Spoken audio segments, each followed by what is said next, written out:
Hi guys, welcome to my channel. Before starting, subscribe and like the videos, it really helps. The content from this video are taken from the web novel and manga series of Mushoku Tensei Jobless Reincarnation. Now please enjoy the video.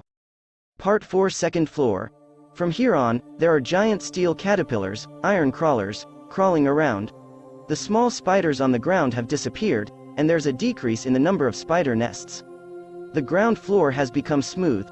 The iron crawlers, with a height of about 1 meter and a width of about 2 meters, give off a plump impression. They're close in image to the worms that come out in Nausicaa. Just as they appear, they're solid and tough. And, unlike their appearance, they're fast. Rather than a slow caterpillar, they have speed more like a centipede. It seems like they're allies with the tarantulas. While the iron crawlers tank, the spiders shoot off sticky threads from behind.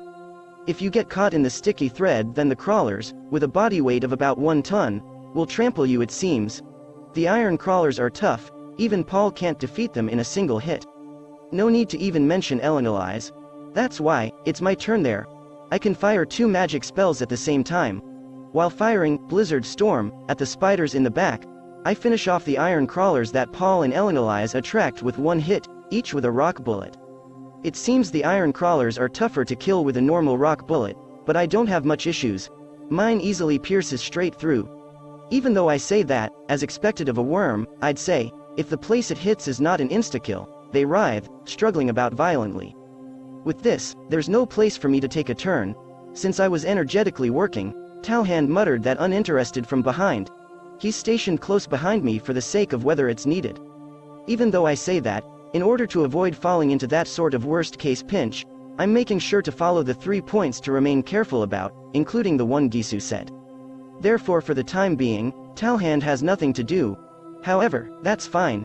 If we can have some reserve strength remaining as we advance, then that gives me a sense of relief. The tarantula deathlords continued to send their sticky threads flying. I didn't think that tarantulas make spider webs, but I'm sure these guys are different. Occasionally, they make it over to where I am, but since I have my demon eye opened, it will never hit. Even if it were to hit, they have no attack power. If I just burn it with fire magic, there's no problem. Ah, damn it, it's sticky, isn't it?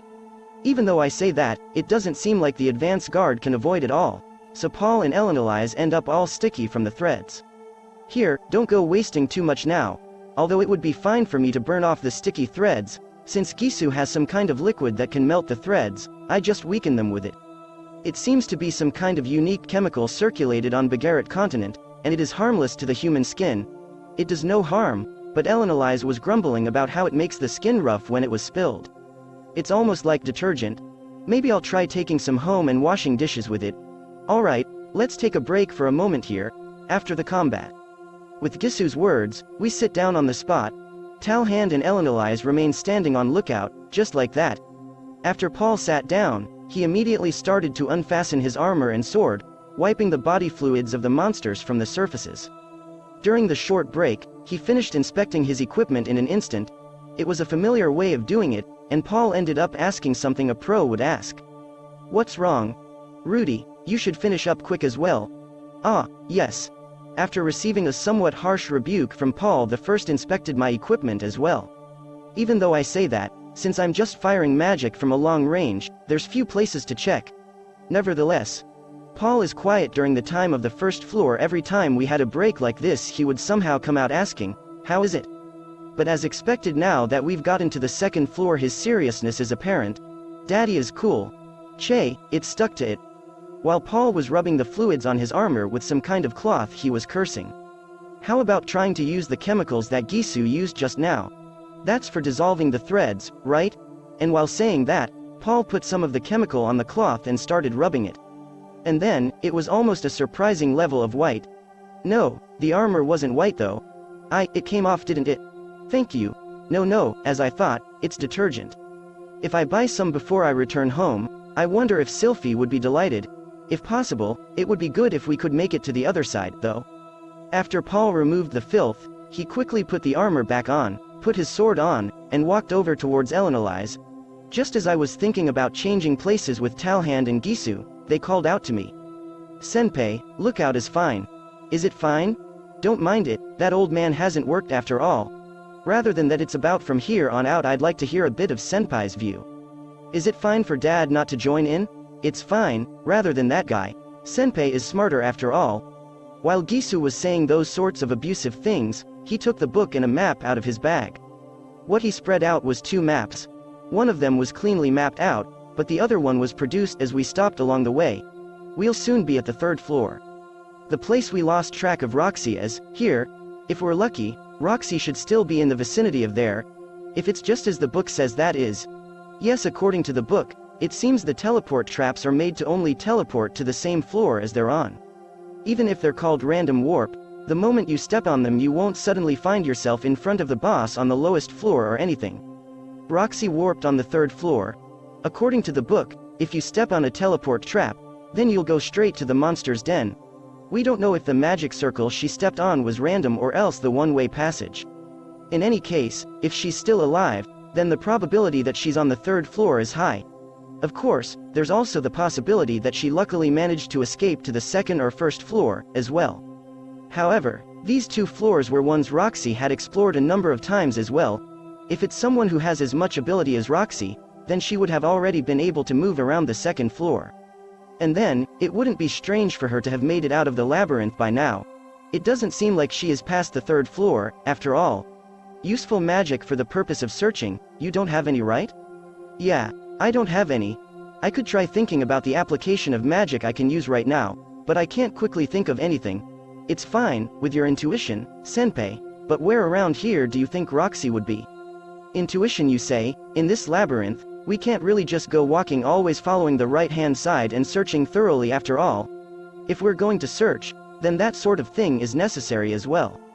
Then, how about around this area? For the time being, I try pointing to a relevant blank space on the map. The eastern area from where she was teleported, huh? Then, let's search around there.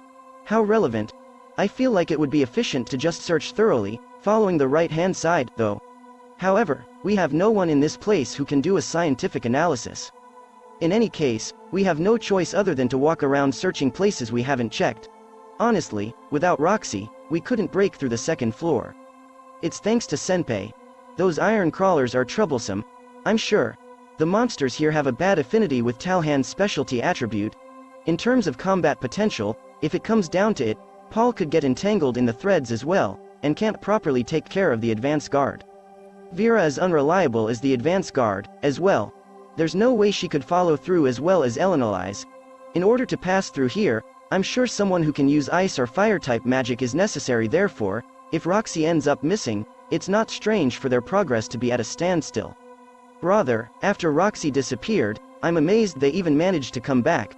We thought we could manage something, but after all, there are few magicians in this area. And not a single person has the backbone to challenge the teleport labyrinth, as well. It seems Gisu tried to do something in his own way. Thinking about it, the time when we got here he was trying to persuade someone in the guild, as well. It didn't seem to be going well though. I'm sure Gisu-san has had various troubles as well. It's fine. Rather, didn't I say it's fine as newbie? If you use the honorifics then my back gets itchy. I get it, newbie. Next time, I'll introduce you to a cute female monkey, you can scratch each other's backs. Oh, that sounds nice. There isn't a red light district around here, after all. Rather, who are you calling monkey?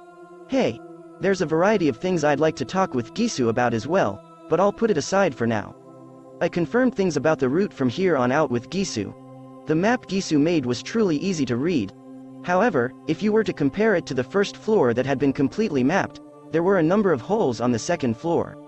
If Zenith or Roxy happened to actually be inside of one of these holes, such a thing better not happen. It leaves me a bit uneasy, but first we should check the 3rd floor. Rather than starting at the closest place, the 2nd floor, we should search in the place with the highest probability. Gisu, approximately where are we right now? Elinalise stuck her head in. In response, Gisu pointed to a spot on the map. Right now, we're around here. Then, soon we'll be at the end of the 2nd floor, right? Yeah. But spiders and iron crawlers will still come out. For the composition of the monsters to change midway, it's a troublesome labyrinth, isn't it? Elinalise suddenly flipped back her hair. Even her proud hair rolls were effortlessly getting soft. By the way, Gisu, why do you call Rudeus senpai? Iha, in the Dorudia race prison, just a bit. Dorudia prison, you say, that one from what Ghislaine said before? What happened with that? After we return, I'll tell you about it in detail. While grinning and laughing, Geese discontinued the conversation. The Dorudia race prison, how nostalgic. The me from back then had so much freedom. I can't get away with that appearance now. Oh my, on top of the bed it's always that appearance, isn't it? It seems I have the composure to have such a conversation now as well. That's it guys, thank you for watching, subscribe if you want more and don't forget to like the videos.